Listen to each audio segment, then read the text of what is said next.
Assalamualaikum. Hi, my name is Siti Shamani binti Ibrahim. I am at Istana Jahar, which is situated in Kota Bharu, Kelantan.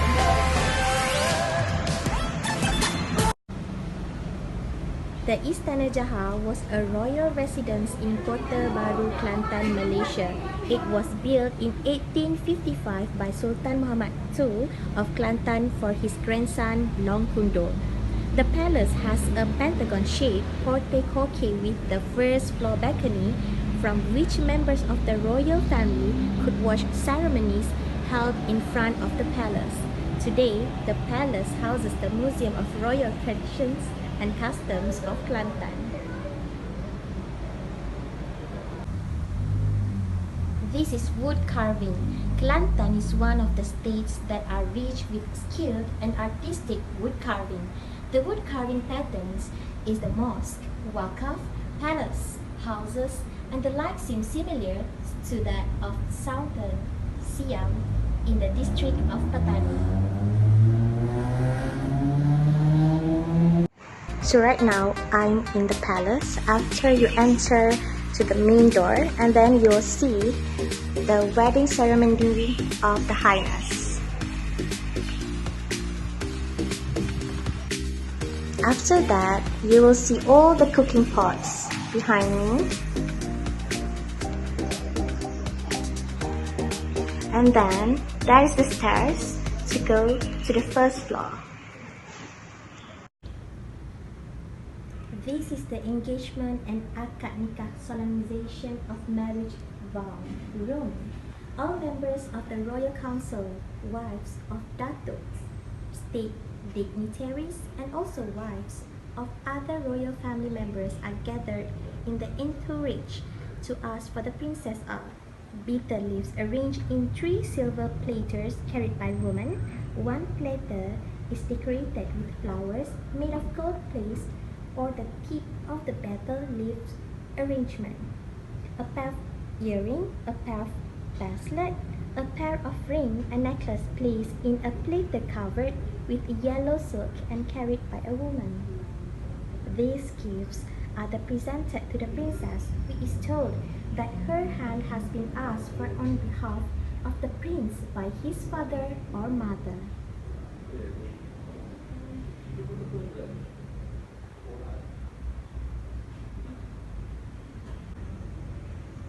So this is at the royal suites. The first night after the guests have left the central hall, the bridegroom will be led by a girl from the bride's family to the royal suite for a light refreshment and sweet cakes. After that, they will take rest, and after the refreshment, smoke cigarettes and tasting sekapo sirih or bitter leaves, the bridegroom proceeds to his bedroom for the night. His standmaids also leave for their own corners. The bride does not spend the night with the groom.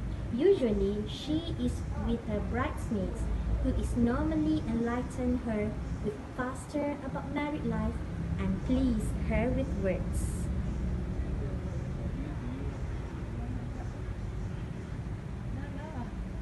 This is the bathing ceremony. The platform for the bathing ceremony is being decorated with long white cloth.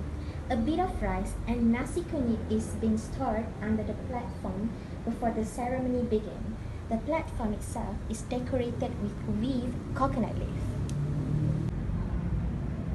This is the 7-month pregnant ceremony, where the princess is 7 or 8 months pregnant. For the first child, a special ceremony known as Melenggang Perut is being held. The princess is being laid down on 7 pieces of color red cloth under the yellow curtain. All the apparatus for ceremony is placed near the princess. The process begins with the bidan kampung or village nurse holding the incense burner start to move around the princess for 7 times. Then she took the shaving blade and pretended to shave the princess' forehead, forearms, elbow, head, stomach, knees, and the feet. The blade is then thrown away toward the princess' feet. This is the royal maternity rites. This is the receiving newborn, the royal regalia bearers. who have been summoned to the palace earlier will line up accordingly when the baby is about to be burned. The royal midwife, her hands covered with a piece of yellow cloth, receives the baby, whose first cry is echoed by cannon fire, the couple by the number of cannon blasts.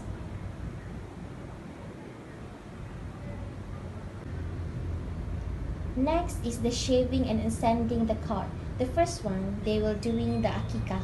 When the sheds his umbilical cord, usually between 7 and 9 days old, the akikah ceremony is held.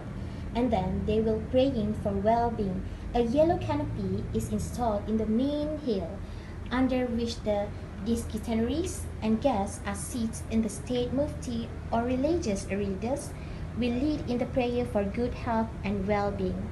And then they proceed with the belah mulut.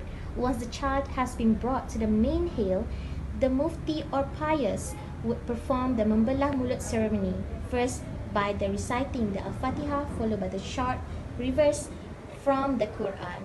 And then they will be menimbang daulat, berselawat, didukung berkeliling, menimbang daulat, and then the last one, ascending the cart.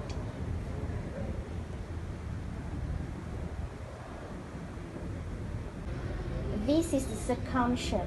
A special room for the circumcision is decorated with a yellow canopy and curtain. Sample of several dry cakes or biscuits hung at the center of the canopy, together with a small bird, the size of middle finger and made of gold.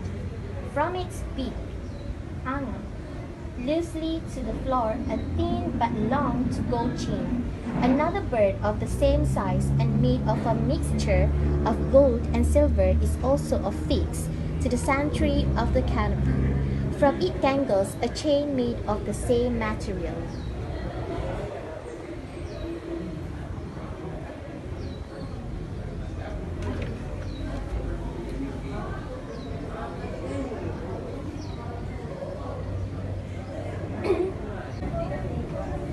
So the last one is the earth stepping ceremony. A royal offspring, regardless of length, is prohibited from setting foot on the soil before an earth stepping ceremony. However, the royal medium could expedite the ceremony if the royal medium could inadvertently step in ground while the opportunity for such ceremony has not arrived.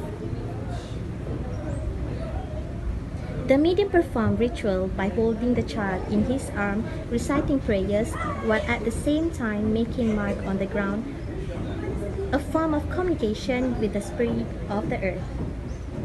The pijat tanah ceremony is normally held when the child is then 5 or 7 years old. A kanduri or fast to mark the event is held for a maximum of 21st day selikur or on less than 7 days. So now, let's go to the next place.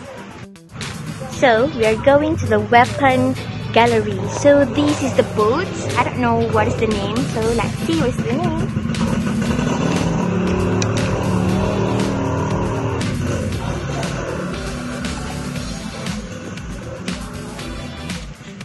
Okay, this is Petala Indra Sri Kekayangan boat. This boat is awarded by King of Chulalongkorn.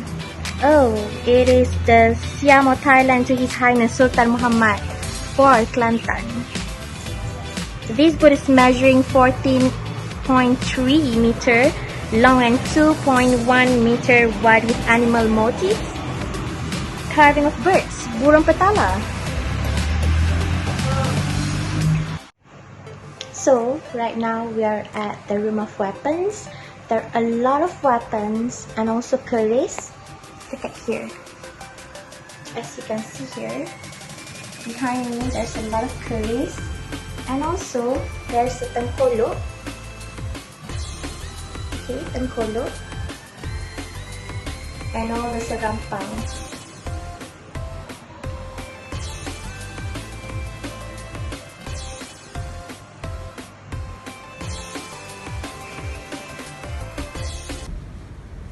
So right now we are at weapons of stabbing. This is golo. Golo is used for chopping and self-defense. With a heavy blow, a golok can penetrate flesh or bone. In Kelantan, there are many types of golok, and the shape and size may be the only distinguishing features. And then, parang. Parang is used primarily as a chopping tool or weapon. With a heavy blow, a parang can penetrate flesh or bone. And then the last one, the small axe. Small axe is a very popular weapon in Kelantan around 1950s. In Kelantan, the small axe is known as kapak bungkus and kapak pinjai manis. The difference between both axes is kapak bungkus does not have a hilt and it is wrapped in cloth so that it cannot be seen by the victims.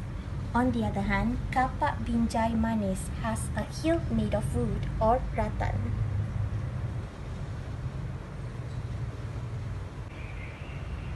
So this is the weapons for slashing. There are kelewang, sundang, sickle, and lawi ayam. The lawi ayam is also known as kuku ayam, rambai ayam kerambit or kurambi. It has a curved blade sharp on the other hand or both sides. This is weapons for thrusting. There are hairpin, badik, pisau jam, kosa gajah, and sengat pari. Sengat pari is made of sharp, barbed toes spine of a string grade. The hilt is made of ivory with wooden shaft. It is often used as a thrusting weapon and is very dangerous because it has serrations which run all the way down from the blade, and the sharp pointed are facing downwards toward the hilt. Thus, when this weapon stabs into a human's body, the inside flesh will be tugged out by the sharp points as the sengat pari is taken out.